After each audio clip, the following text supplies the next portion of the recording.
Welcome to the debate, where we examine substantive disagreements arising from critical perspectives on socioeconomic development. Today we're focusing on, well, a really profound paradox raised by the source material, that societal evolution, particularly now that we inhabit an age of material abundance, actually demands a shift towards rigorous restraint, both philosophically and structurally. Indeed. And the core of this analysis, I think we both agree, is the recognition that the current global trajectory is just fundamentally unsustainable. But this realization immediately splits us onto two different paths toward a future of well-being. So we're debating the primary solution. Is universal ecological sustainability achieved fundamentally through a shift in individual and cultural values, embracing psychological restraint, rejecting the material definition of desire, or is it the urgent systemic implementation of technological dematerialisation and efficiency? Right. And I'll be arguing today that lasting evolutionary social progress really hinges primarily on a prerequisite philosophical and psychological restraint. Without that fundamental change in our deep-seated cultural values, any technological gains we achieve, they'll inevitably be misdirected toward unsustainable excess. And I come at it from a slightly different angle. While I absolutely acknowledge the value of philosophical change, I maintain that the solution has to be systemic and based on rapid technological efficiency. The problem is structural. It's mathematical. And frankly, waiting for billions of people to achieve some kind of simultaneous cultural value shift is, it's just not a viable strategy, given the ecological timeline we're facing. My position starts with challenging what the source material, I think correctly, calls the false equivalency between material wealth and true well-being. The essential argument is that once a society is guaranteed basic universal needs, food, reliable shelter, healthcare, quality education, any subsequent material gain tends to follow a law of diminishing returns. It contributes very little to actual happiness, but vastly increases social pressure and insecurity, trapped by that cultural imperative of keeping up with the Joneses. That's a powerful social observation, definitely. Though I suppose I'd frame the underlying mechanism a bit differently. I think we need to look at why that pressure exists so strongly in the first place, rather than just demanding people somehow ignore it. Well, exactly. We must first understand the psychological trap that's at play here. The core problem is hedonic adaptation, that completely natural human tendency to normalize luxuries. What felt novel and exciting yesterday quickly becomes the baseline, right? And it demands a new, larger stimulus tomorrow. The modern economy is, arguably, engineered specifically to exploit this psychological flaw. It thrives on constantly converting simple wants into perceived needs, reinforcing this perpetual material dissatisfaction. This mechanism, the wants-to-needs trap, ensures the system is basically built to make us feel perpetually deprived, even when we objectively have more than enough resources to satisfy all our essential requirements. And the source material gives some compelling historical context for this. When we look back at prior eras, we realize that poverty, beyond the actual visceral struggle for survival, is largely relative and socially constructed concept. Was the average middle-class family of, say, 1910, living before widespread electricity, refrigeration, or air travel, were they truly suffering poverty in the way we define it today? Almost certainly not. This proves, I think, that the absolute material levels are less critical than the social definitions we impose. The shift must therefore be philosophical, grounding our value system in public health and ecological sustainability, not in these perpetual escalating economic measurements. Okay, while I agree entirely that the current trajectory is destructive, I'm just not convinced that relying on a mass philosophical awakening is realistic, especially given the mathematical scale of the crisis. I really believe the solution must be found in structural and systemic changes, particularly in technological innovation that allows for dematerialisation, the radical increase in utility while drastically decreasing the physical stuff needed to achieve it. That sounds like a technological fix for what seems to me like a psychological flaw. One that will just migrate to a new category of consumption, won't it? Well, I see it as a systemic fix for a structural flaw that literally threatens the planet. The system we inhabit is the enemy here because it sharply and almost universally values growth over sustainability. It equates progress with production metrics, not ecological homeostasis. And that system won't change simply because a few enlightened individuals decide to simplify their lives. It needs structural tools, real tools, to dismantle its harmful incentives. I mean, consider the classic thought experiment presented in the material.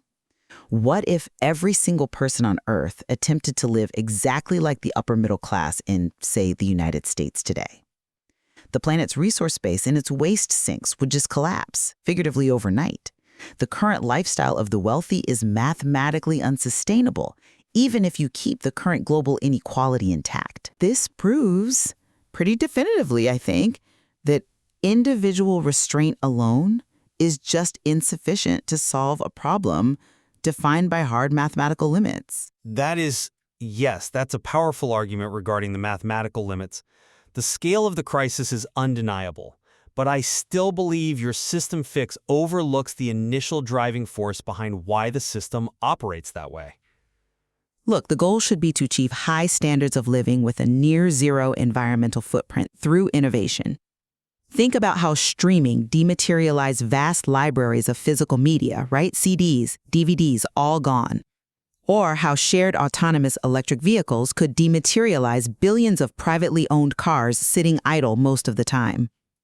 If we successfully decouple quality of life from material destruction, then the demands of individual minimalism become, well, less necessary for planetary survival.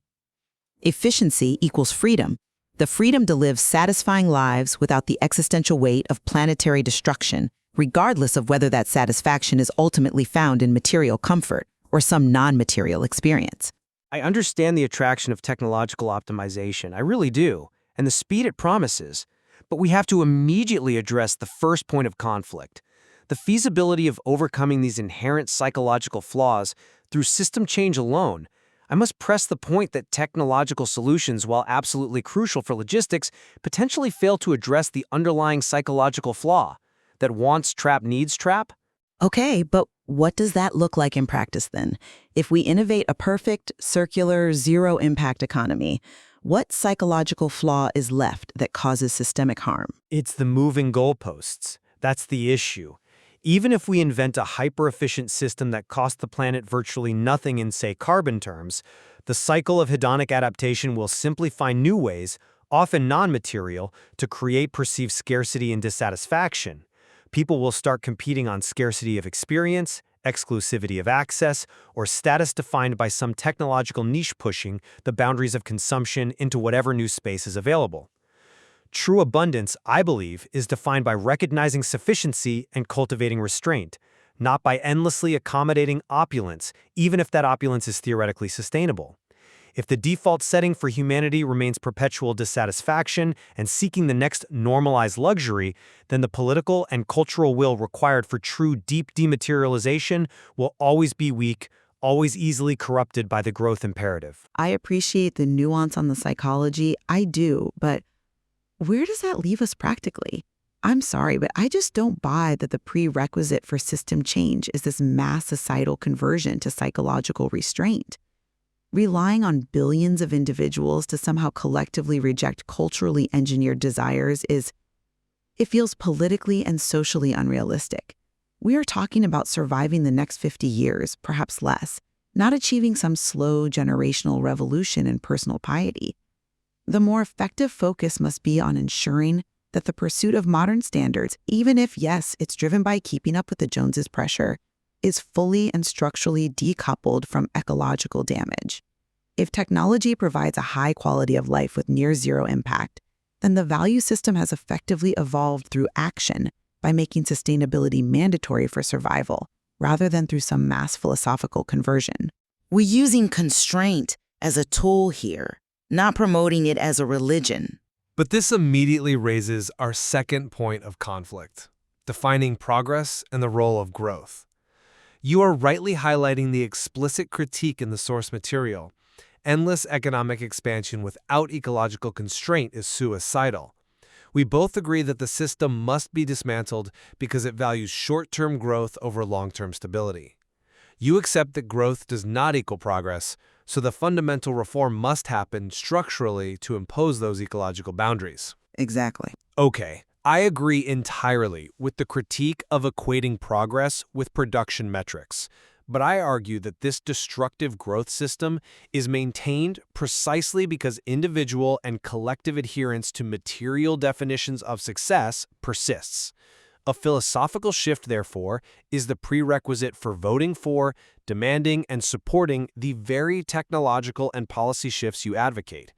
To use a simple political analogy, if the majority of the population still believes that their personal well-being is intrinsically defined by a continually increasing GDP and access to ever newer products, if they remain caught in that wants to needs trap, they will simply never demand the governmental and systemic changes required to implement radical dematerialization.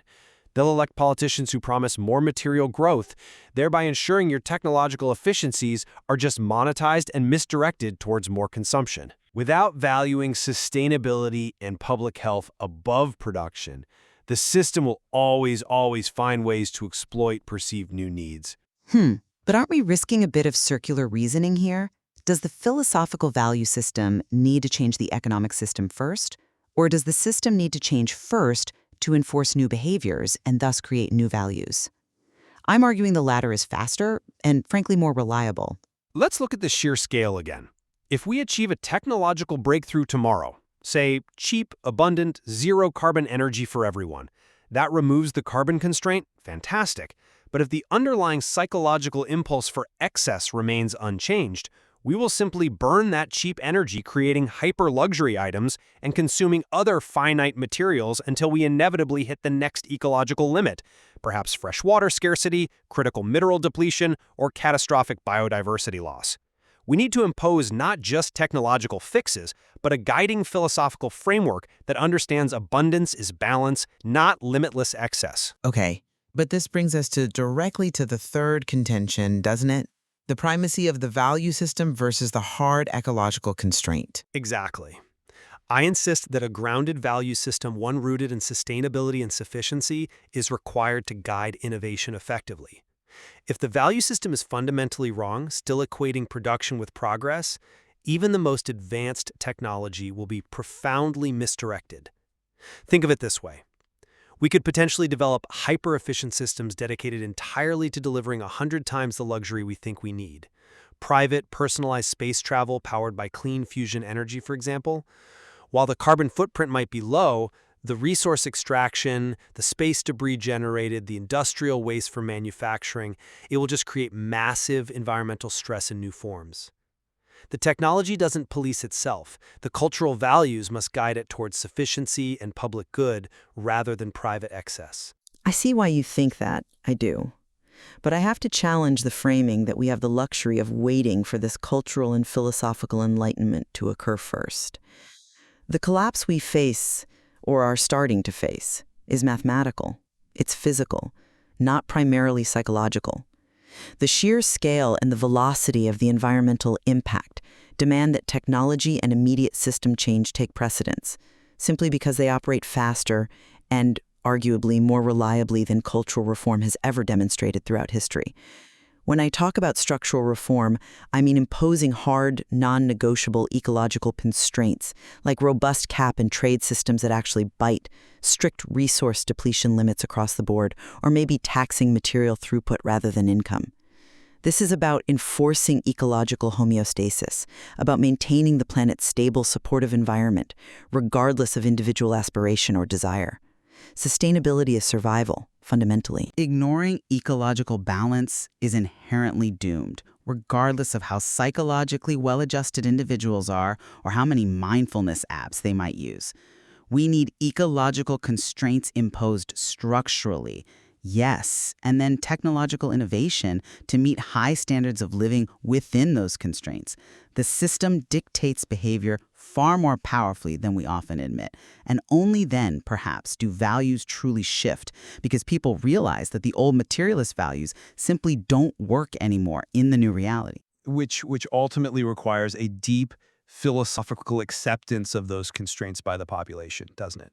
Otherwise, the system risks being politically dismantled the moment things get inconvenient for enough people, Or a swift, maybe even initially uncomfortable mathematical enforcement of those constraints that makes the old, unsustainable alternatives economically and physically impossible. So to summarize my perspective, societal evolution, true progress, hinges on recognizing that genuine abundance requires restraint.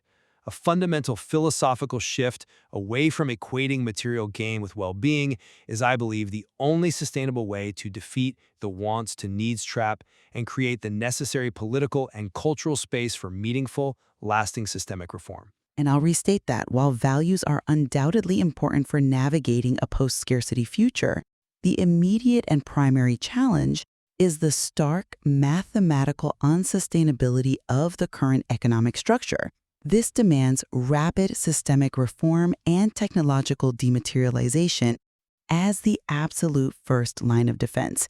Achieving high standards of living with a near-zero environmental footprint is, at this point, a necessity dictated by ecological science, not merely a cultural aspiration we can hope for. We have seen then that the path to a sustainable and fulfilling society involves this powerful tension, a tension between the essential psychological self-correction needed to redefine human progress and the necessary systemic and technological revolution required just to survive the immediate ecological limits we're bumping up against. Right. And both paths draw compellingly on the source material to define progress, whether you look at it through the lens of psychological stability and well-being or through the lens of rigorous ecological science. It demonstrates, I think, that a full appreciation of the subject really requires considering both value shifts and structural reforms, probably in tandem, though we might disagree on the starting point.